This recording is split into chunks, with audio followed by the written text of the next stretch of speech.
If you think this is going to be a good thing, no. Unless you are a prince of a particular people. Hey guys, MasakoX here.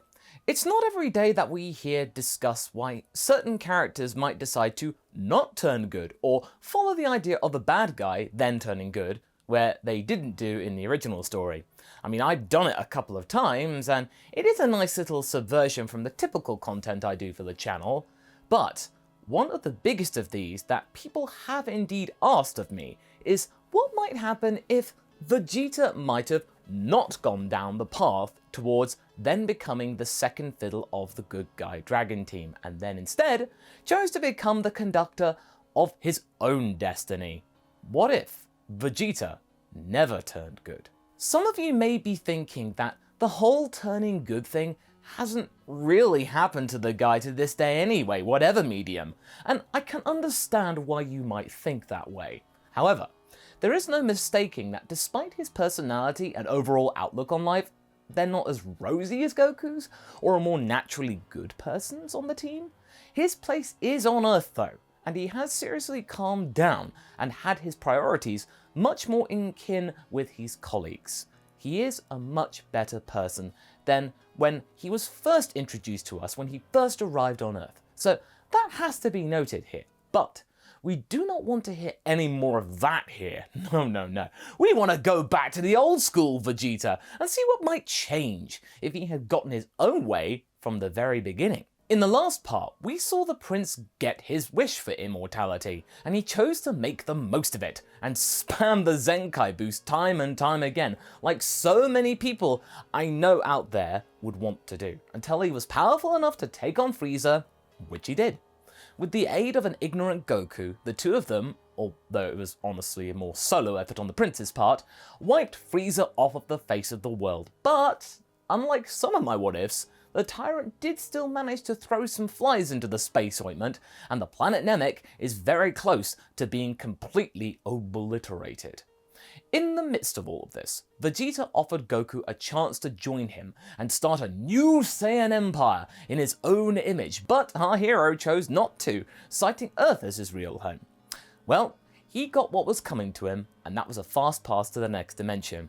Now with no wishes left on Porunga, our heroes have no chance to counter the prince right now and wish his invincibility away. In fact, they are still stuck on the planet as it's exploding around them. Yeah, they gotta deal with that first. Piccolo is very much regretting this situation. If he had to choose between here and still being on King Kai's planet, he would only just slightly take the Kai's world. Meanwhile, Kami can sense all of this going on, and since the Earth Dragon Balls are now restored, Shenron is summoned because they got them earlier, and they wish for all of the beings on Namek to be transported back to Earth immediately.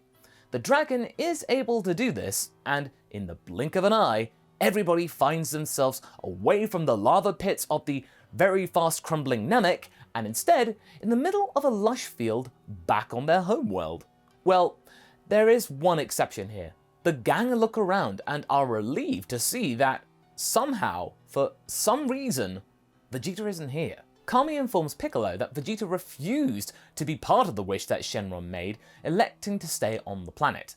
Piccolo curses under his breath. Is he really that delusional that he thinks that he can take on an exploding planet? Vegeta is in a state of ecstasy right now. He has defeated Frieza, he has bested Kakarot with just one blast, and now he had become the strongest being in the galaxy. Nobody could stop him, not even this fading world in its last gasp. He raises his hands and shouts to nobody other than the world around him. To your worst, Namek! I will prevail. There will be legends of me. Yes, the Saiyan who endured a dying planet. You will be forgotten, but I know Vegeta shall live! King Kai is severely unnerved at this display of power and desperation, and as the planet does indeed its worst, nobody can sense Vegeta's ki in the midst of all of this fire and brimstone. That is until a few minutes later shows up. The prince did survive the explosion. He looks worse for wear, but he is slowly recovering. He can breathe in space somewhat as a byproduct of all of this, although it's not ideal since his body is having to constantly compensate for this. It's not as neat or perfect as Frieza's ability to breathe in space. But once he's gotten his strength back up to where his body is mostly dealing with the situation okay, Vegeta calmly sighs and decides what his first action will be. He powers up and flies off in the direction of a nearby planet in which he can find a vessel to take him forward. So, that was it then. Well, not quite. The Namekians are very somber right now. Their elder was gone, and so they need to elect a new one, and that falls to Mori. But sadly, in this situation, they didn't even get to say goodbye to Guru. There wasn't enough time to do so, and neither did Guru get the chance to have a reprieve. No, the Namekians also feel down for the fact that it was their Dragon Balls that caused this new tyrant to rise in the place of an old one that now seems endlessly stronger than them. The Earthlings are not sure what to do either.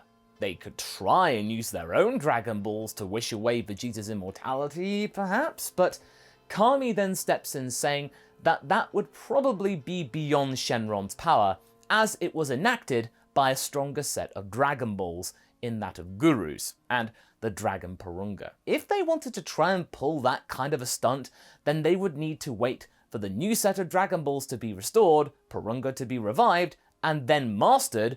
But then again, would they really want to even try that? It sounds like if they did, it would end badly for them, as he would still be much stronger than them anyway, and the Earth would be undoubtedly having to deal with a very similar fate to that of Namek just now. No. The first thing they need to do at this moment is to bring back Goku and get the Namekians a new home planet. I mean, yeah, that and bringing back Yamcha, Tenshinhan, and Chaozu, the original mission, that can't be forgotten. 4 months later, the Namekian set of Dragon Balls have now been fully restored, and the newly minted Purunga, powered up by Mori, is ready to do the deed. So far, these wishes seem kinda straightforward.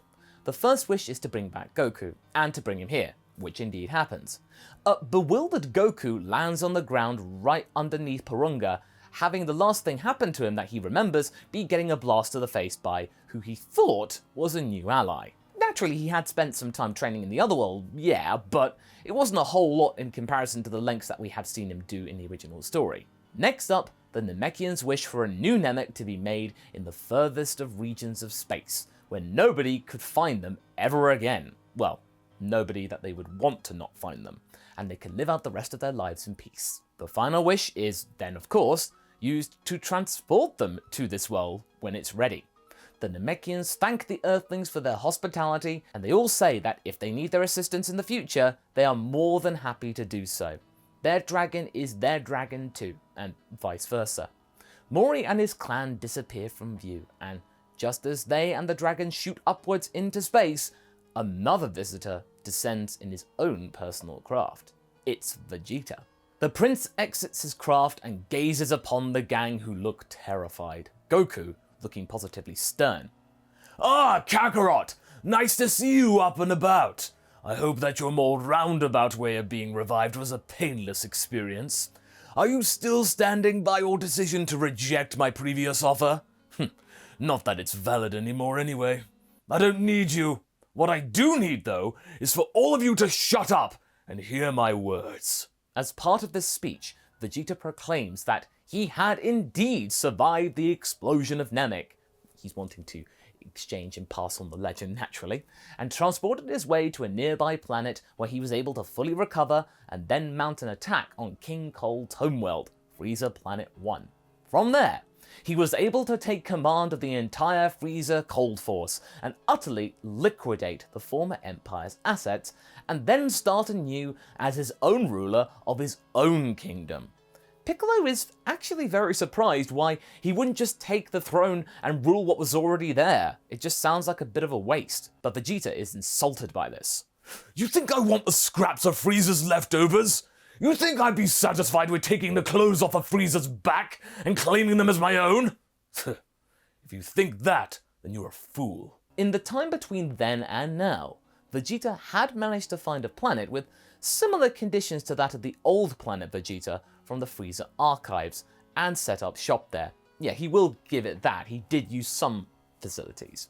He would then contact the planets in the same archives and tell them to send their strongest remaining warriors to that new planet Vegeta. That was the only thing that he wanted from these planets. Just their strongest warriors in order to establish a new empire, and so far it was looking good for this new Vegeta. People appreciated the fact that he wasn't as maniacal as Frieza. But Goku steps up. And let me guess, you want to take us too? Well, nothing's changed. I ain't going nowhere, and neither are my friends. But Vegeta shakes his head. Relax, Kakarot. I didn't for 1 second think that any of you goody-goodies would sign up. What I did to you on Namek was just for my own personal enjoyment. Then why are you here? I came to give you this warning. Aside from those Namekians and you lot, there are no other ways of wishing my immortality away. I could tell they are alive. I saw a flash of light leave as I got here. Maybe you could pass on this message to them when you've got the time. If you even think about wishing to remove my immortality, then I will unleash the wrath of not just myself, but the entirety of my empire down on your miserable dung heap that you call home. Krillin mumbles, "That doesn't sound good." On the contrary, this is as good as it can get for you. I don't want anything else from this world other than the assurance that you will not interfere in my affairs. Do you understand? The silence is thick here. I'll take that as a yes. Now, if you will excuse me, the stench here is unbearable. Remember what I said. Don't make any sudden wishes, or else. Vegeta fires a ki blast, and it blows up a small pile of boulders. That, but bigger.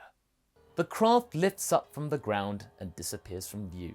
The gang are left shaken, but at least glad that nobody passed or were taken. Goku looks up and says nothing still. This is rare to see though, a stoic Goku. However, the gang need his guidance about what to do next. Do they just listen to this guy's orders? Goku turns to them. No way! I'm not backing down from this challenge. We train. We train harder than ever. And when we're strong enough, we take him down. The gang are left both horrified at the task at hand, but also admiring Goku's resolve in this moment of upheaval for the group. I mean, yes, they were all still together, but they were left with a very major hint to not get in the way. But Goku's right, they can't just give up and let Vegeta run away with the prize of being the strongest being in the galaxy.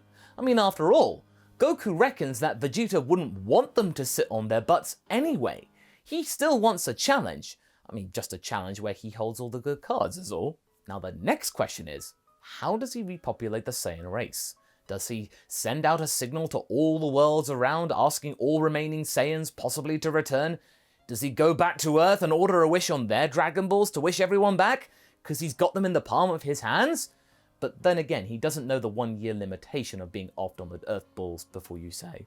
Or does he just say to heck with it and have an empire of his own which contains all the strongest beings in the galaxies from whatever planet? Well, I mean, the first idea of sending out a signal can't hurt for the moment. When he returns to the newly minted planet Vegeta, he commands that a galactic-wide message be sent, stating that if any Saiyans were still alive, that they were to report to this planet, coordinates were enclosed naturally, and await further instructions as bestowed upon by King Vegeta IV. That would get the message across loud and clear. If any Saiyans worth their weight in space salt knew any better, they would not disobey a direct order from a direct descendant of their last king. I mean, after all, the name Vegeta itself was kingly enough anyway. Now, let's get down to business. And that's where we're going to be leaving things for right now.